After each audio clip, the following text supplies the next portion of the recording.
So I know you're probably both, election sick, election nauseous by this point, but I do need to ask about the quote unquote issues.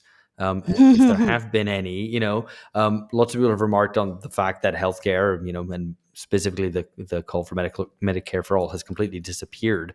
Maybe you can comment on that if you want, but also just if you can give us a sense of what has actually been an election issue, because everything I've heard so far, like there's not really been any kind of clear messaging. It's all been kind of people blathering and a lot of micro targeting ads for narrow demographics in key states, and that's it. Which sounds even worse than I had imagined. So maybe you can correct me and say no, but people have been discussing, I don't know, some issue, any issue. Well, I think that the Democrats have overreacted to the unpopularity of Biden, and they've thought, well, it's because people don't want actually big things to happen. We're going to go back to just Uh-huh. saying nice things, but not actually getting nice things. Yeah. So yeah, I mean, So is that like we tried to build out stuff, right? We did the Inflation Reduction Act, but that yeah, might have caused some inflation, and people don't like that because it That's increased their cost of living, and therefore maybe just better to do nothing. Neoliberalism again, cool. Is that yeah. it? I didn't even think of it that way, but I think you're absolutely right. Like they took their Biden's brain turning to pudding and everyone noticing. And the conclusion I think the party arrived at, that like, oh, they don't want to build back better. And it's like, God, you took that's what you took away from this. Right. Jesus Christ. That's true. we're just going to unbuild the wall, though we're actually not going to do that either. Yeah.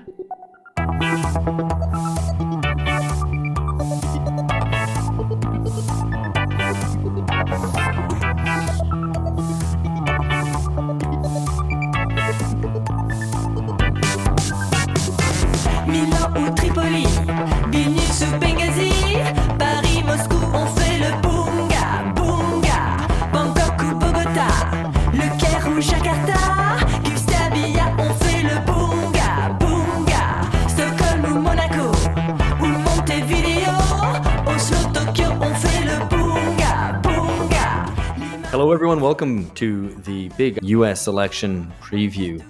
We have today Amber Lee Frost from Indiana, formerly of New York, now of California. Hello, Amber. We have Ryan Zickgraf from Illinois, formerly of Alabama, of Georgia, and now of Pennsylvania, the one state in the U.S., the only one of the 50 where the election is happening. So it's good to ask him about this. Before anything else, just a couple of announcements.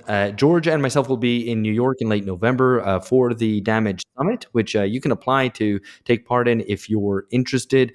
There will also be the public launch event for issue 3 of Damage Magazine, which is on mothers. It'll be Catherine Liu in conversation with Dustin Guastella and a bunch of other fun to be had. That'll be on Saturday, the 23rd of November at MoMA's PS1 in Queens at 4 p.m. on that Saturday. So there's links and more information in the show notes if you'd like to join us there. If you happen to be there in that region. Also, we've revamped the BungaCast Reading Club, which is going to start now in November. Quite excited about it. We're doing 3 big themes. One is the future of place. The second one is internationalism, anti-nationalism, and nationalism in the 21st century.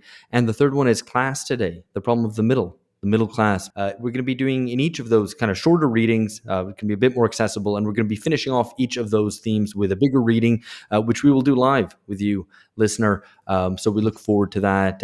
We're going to be discussing works, just to cite a couple here, by George Simmel, by Richard Sennett, by David Harvey, all of those on place. On nationalism and internationalism, it can be a bit of Perry Anderson, which everyone always enjoys, I think. Ernest Gellner, Eric Hobsbawm, and more. And then on the middle classes, works by Arno Meyer, Franz Jakubowski, Göran Therborn, and C. Wright Mills, all on the problem of the middle classes in a context in which class struggle between bourgeoisie and proletariat is attenuated. Very much looking forward to that. Please do join us. All that information is also available on Patreon, via our newsletter, on Substack, and on social media. So you can check that out. Please do join us. We hope to see you there, and we hope to also be to enjoy our presence mutually when we do that discussion live. Finally, one more thing just before I bring Amber and Ryan in to discuss the U.S. election. if you haven't listened to it yet, we've had Alex Gurevich on recently talking about freedom and Kamala Harris, and whether Alex Gurevich is responsible for Kamala Harris's eventual success or defeat, and the adoption of the theme of freedom in the U.S. election, which I'm going to ask these guys as well, whether they've found that that's been the case or that's been sustained. Also, looking forward, right after the election, we're going to have episodes with Malcolm Chayuni on the decline of the U.S. empire, and Matt Karp doing an election roundup at the end of next week, I think, if you're listening to that. Also, later this week, we're asking, what are the Caucasians up to in the state of Georgia? That's specifically the nation state of Georgia. We're going to be talking about goings on in Tbilisi, where they've just had elections over the weekend. So we're going to be looking at whether they've chosen to go with Moscow or Brussels or neither, and what the future of Georgia and the Caucasus is. That'll be later this week. So please join us for that. Okay, enough announcements. I want to ask you guys, trying to do this kind of on the ground stuff, give a flavor, especially for non-US listeners, on what the feel of this election has been. People know that the previous ones have been very centered around Trump. Have you seen any good campaign ads, or indeed any really bad campaign ads, or indeed memes? If you care to describe memes, which is always really fun. People love hearing memes described to them. Well, actually, one of the things that I noticed that there really wasn't much Kamala stuff or signage around.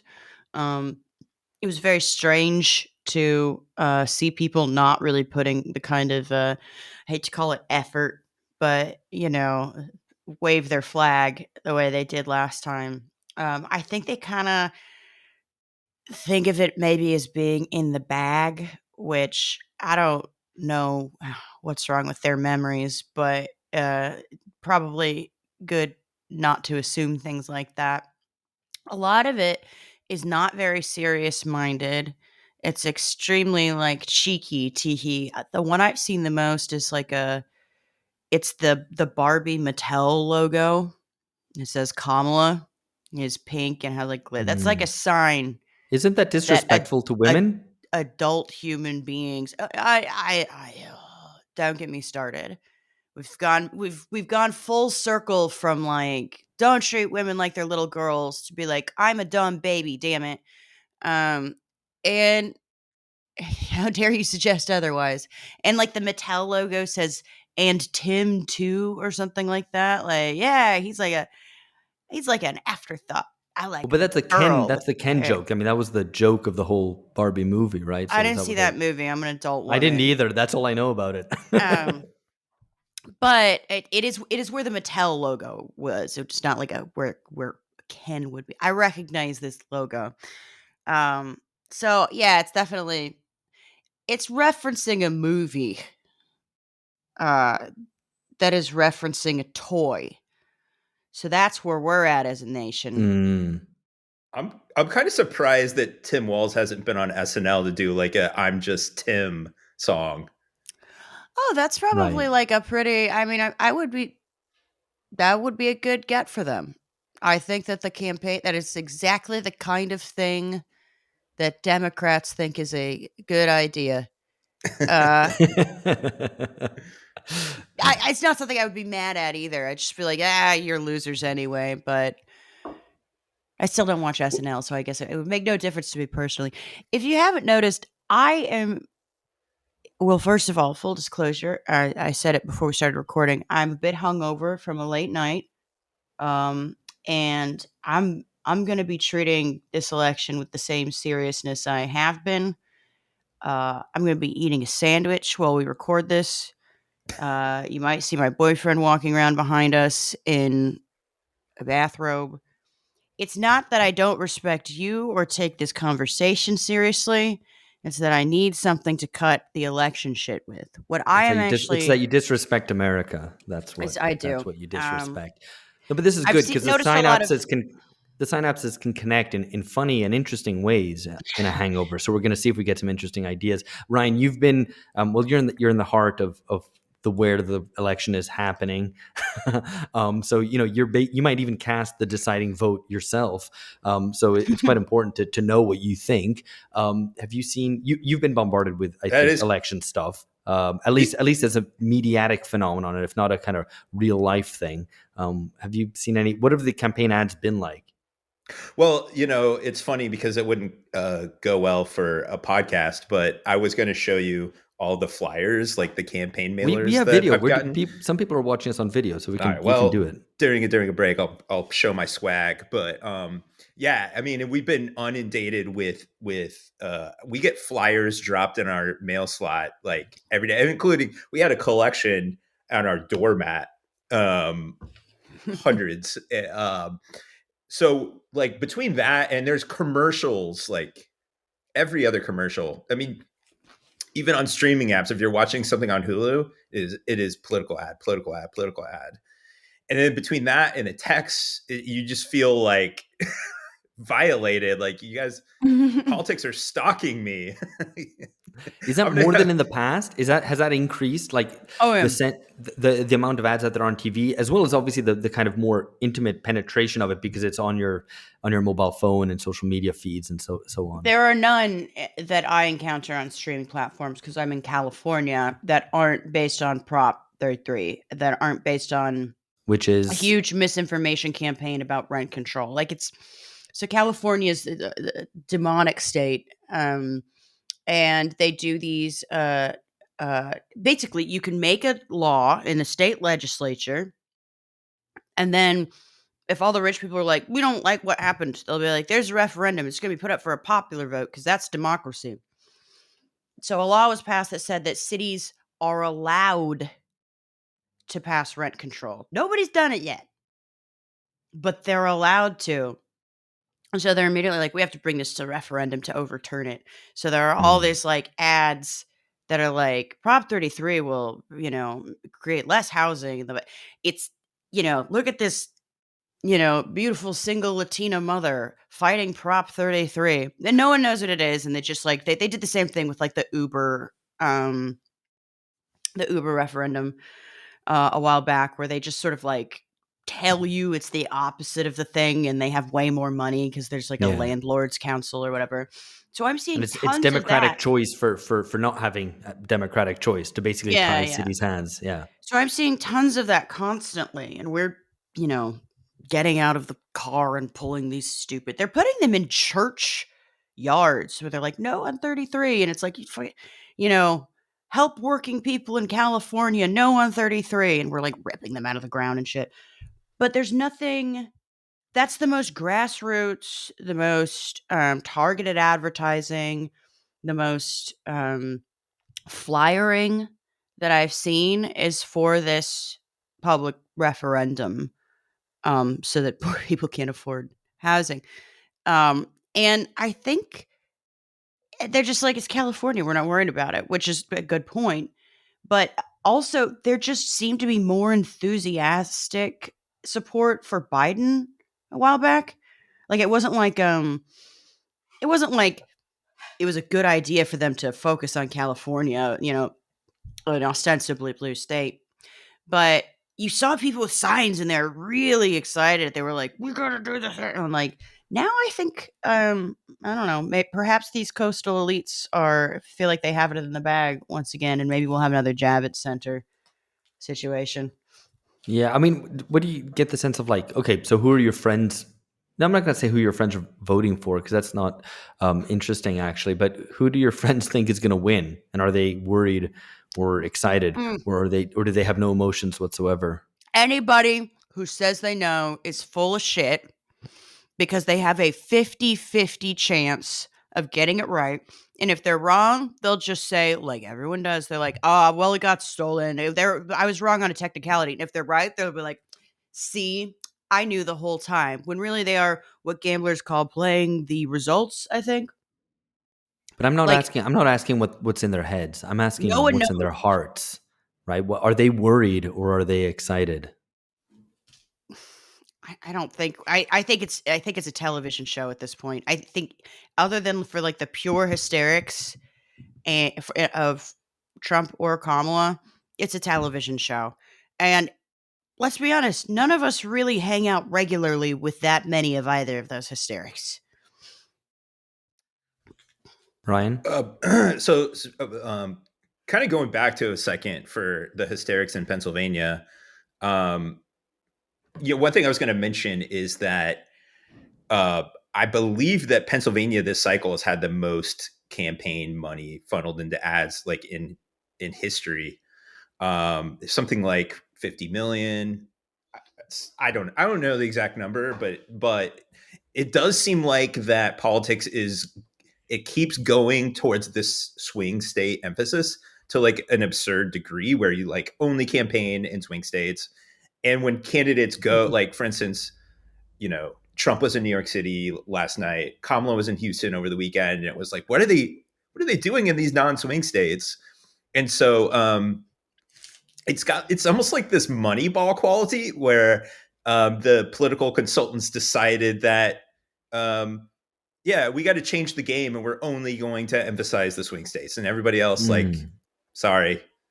I think you're right. I think it's 100% Moneyball.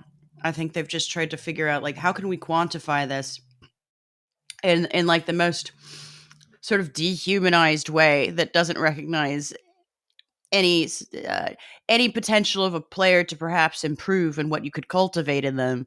It's just a bunch of numbers on a chart. But it's just amazing to me that they don't learn that hasn't worked and that, Hillary should have campaigned in Michigan. But then I'm like, I realize I'm being stupid because I don't think they care if they lose that much. They make more money every time. The party makes more money every time. So it's like, well, who's the real asshole? The funny thing too about thinking about it like Moneyball is that that's when, if for those who don't know about that movie or baseball, it was when the Oakland A's, Billy Beane, their owner, decided that they figured out what was missing in winning and that people underestimated the walk. It's about how jocks learn to count. Yeah. And so now, they're affecting like other sports which used to be impervious to the statification. Exactly. Like football, yeah, the statistical revolution. Yeah. But the thing is like, yes, you can win more if you take more walks, but it's really boring to watch people not swing a bat at a ball. Right. It's eking out that marginal advantage. And I mean, to go back to the politics thing, it presumes that there is no kind of national kind of people, right? That there is that right. What's happening in New York, and that there might be people, say, excited about Kamala in New York, might have an influence on what's going on in Pennsylvania, and that there might bleed over the state borders, which of course are not exactly, it's not like they're like walled off entities. So I think right? I mean, unless I'm mistaken. Well, I mean, we are I will say this. I know you're from a big country. It's very big, Alex. But come on, man. Like it's getting bigger. Brazil's getting bigger. No, because it's moving towards the interior. It's not just a coastal strip. But that's a whole other discussion. But no, the U.S. is a larger place. Because they're developing the Amazon, right? Not actually just that. It's more the savanna land. Anyway, again, I said you're not going to draw me on this. But the U.S. is a large place, right? Like we can accept that. And there are many different places there, but there's still a kind of true that we tend American to be pretty, nation. Yeah, kind of. But it is. I mean, we're 50 small countries. Like we don't have our federalism project is woof. It's one of the reasons why capital travels so easily over borders, but like you can have totally different labor law from state to state. It's very difficult because America isn't really a unified country to do anything that has like left policy wise or sort of economically democratic, specifically because we're isolated, not just geographically, although that makes it easier, but like legalistically, we saw like the right to work legislation fall like state by state by state, which is such a weird thing. If you're a Teamster and say like drive through, 10 different states in a month and they all have different labor laws, like what does that mean for your union and your local? I do think they're just like states are nodes.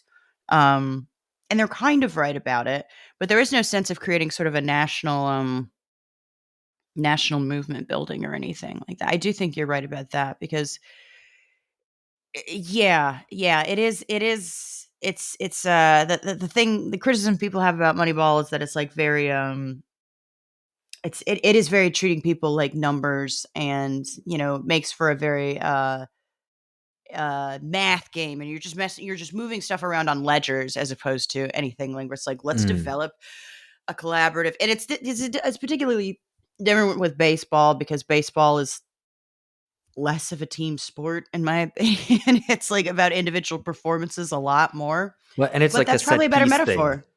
Yeah. It's not an open, fluid thing like politics is or should be. It's split off into little kind of discrete moments, and Well, like that's me pretending I literally that I know last about night. baseball, but but I do know, it is true about politics. What you're saying. So I want to let me rephrase the question in a different way, actually. With knowing the possibility that you might tell me, no, I reject the premise of your question. But Ryan, like, is it possible to sum up in a sentence what the pitch of each campaign at the presidential campaign is? Or are they not even doing well, that? Is it so micro targeted yeah. that there's no national pitch? Well, I feel like during the DNC and around when Kamala was first announced as the replacement, they kept doing this like joy thing where we're all just happy. We're all very excited. We're putting on our dresses. We're going out for cocktails. We're staying out till 2 a.m. We're doing self-care. Yeah, exactly. But now, we're hungover. We slept in, and it feels like that. It's now we're not going back is the line that I keep hearing over and over from Back the to Kamala Trump. campaign, Right? No. which is playing defense basically against Trump. Doesn't say where we're going. We're not going Well, back. and I guess the Trump's kind of doing the opposite, right? Because I mean, I saw this Madison Square Garden rally, which he had, I think, over the weekend, which maybe we can touch on. But I saw that in the front of the what do you call it? The lectern. It said, Trump will fix it or something like that, which is like a bit like Bob the Builder or something. Trump will fix it, right? So it's kind of like, no, we are gonna. I'm gonna come back, and we're gonna go back and fix what's been messed up. And Kamala is saying we're not going back. We're just going forward. I mean, is that the extent of the imagery and substance and vision that's being sold? Yeah, I mean, forward to what? I mean, I think there's like specific policy proposals that she's talking about. But what's interesting is that it seems, more towards like business people and like the middle class to upper middle class. Like this, there is the housing, the $25,000 down payment proposal.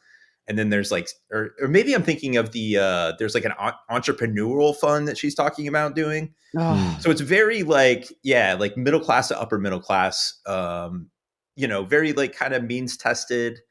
She was talking Other about than that with when she was like running before she like dropped out. Like it was, she wanted to give small business grants to new transplants to major cities who are maybe first generation college, to have like one parent that didn't go to college.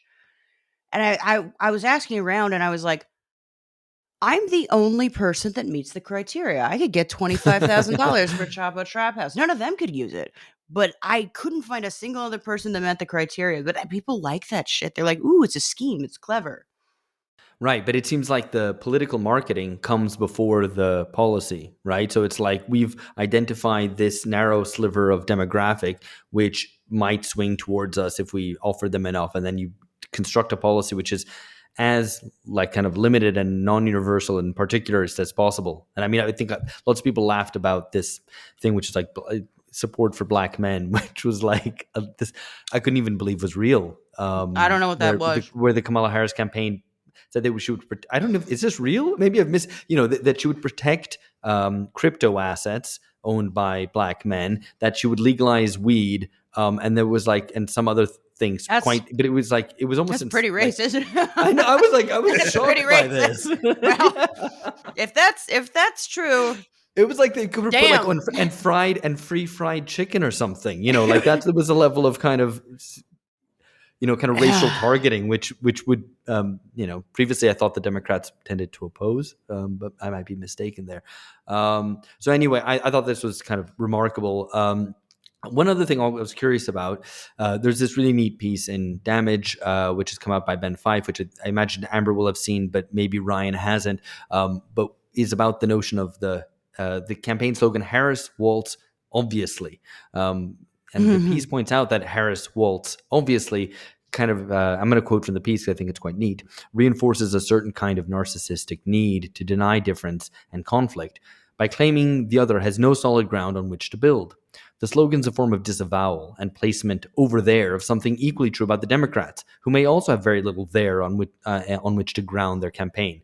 So yeah, the statement of obviousness seems to play on both sides, right? That both the Republicans and the Democrats are basically saying, look, we have our bases. We know we can count state A, B, C, and D on for us, and E, D, and F for them. And then we're going to fight over state G over there on this very limited, micro-targeted basis. And to everyone else, we can just say, listen, obviously you're going to vote for us. I think you're talking about two different things here, though.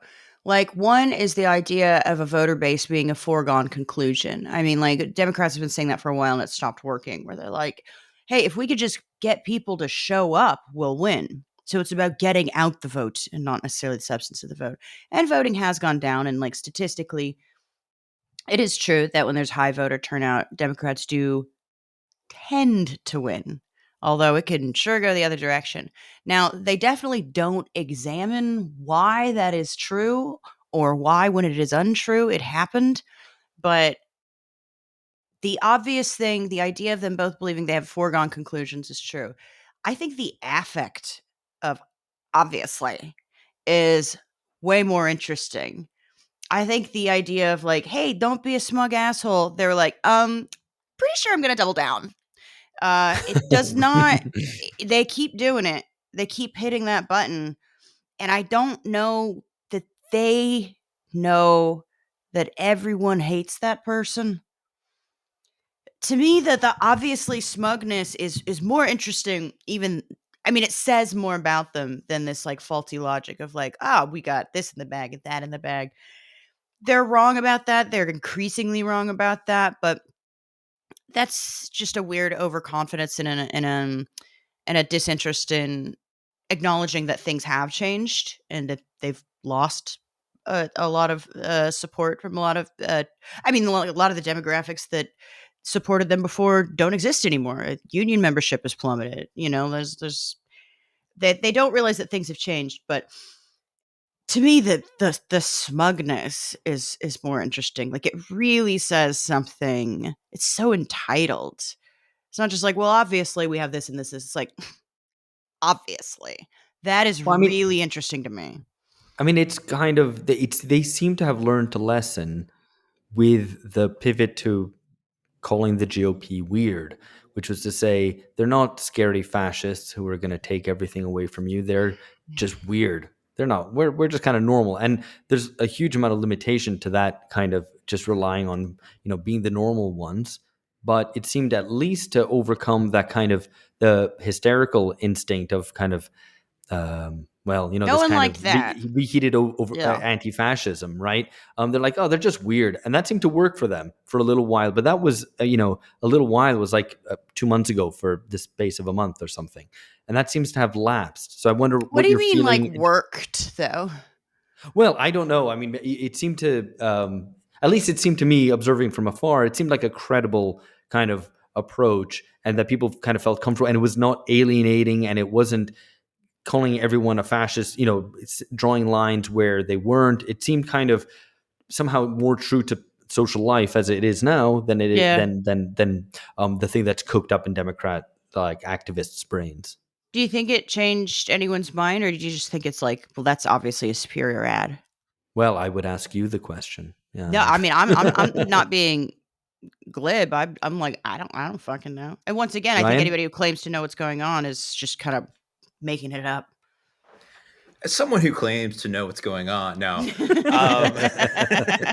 I think that it did seem to resonate a bit. It was something that people talked about for a long time. I mean, it was also that same period.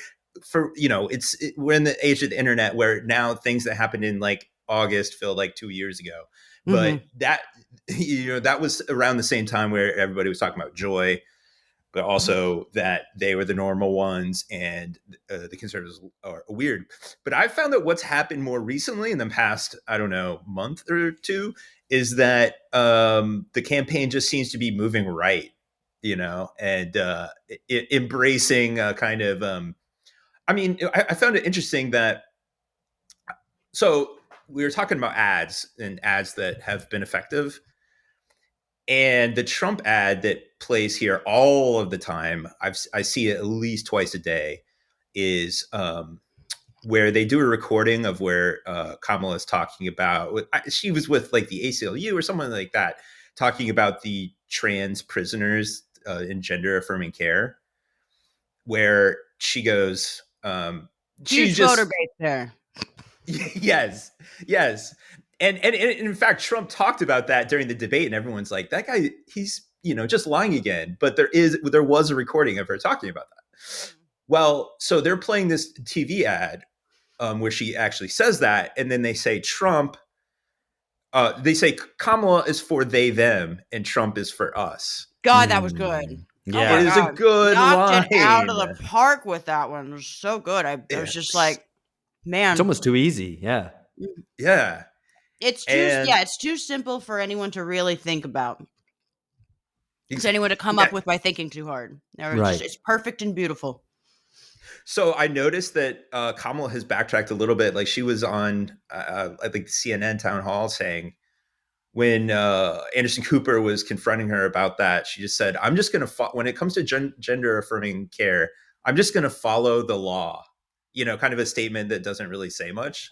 So it's interesting that she's even, backtracking from maybe what she said 3 months ago. Hi there, friends. This is the end of a sample from an episode available only to subscribers at patreon.com/bungacast. For $7 a month, subscribers get at least 4 original exclusive episodes a month, featuring Alex, George, and Phil, as well as our regular contributors, Alex Gurovich, Amberly Frost, Catherine New, and Lee Phillips. We've got episodes on current affairs, extended interviews, exclusive episodes on theory, history, culture, docuseries, analyses of film, and our responses to listeners' questions and criticisms. And for $12 a month, you also get access to the very special BungaCast Reading Club, where we present the key books and essays necessary for understanding the world today, how we got here, and where we might be going. Of course, if you just want to try us out, there's also a $3 entry tier giving you 1 exclusive episode a month. We do hope you'll join us. These are turbulent times, and ideologically confused ones as well. We try to find some political clarity so that we might move beyond the age of bunga bunga.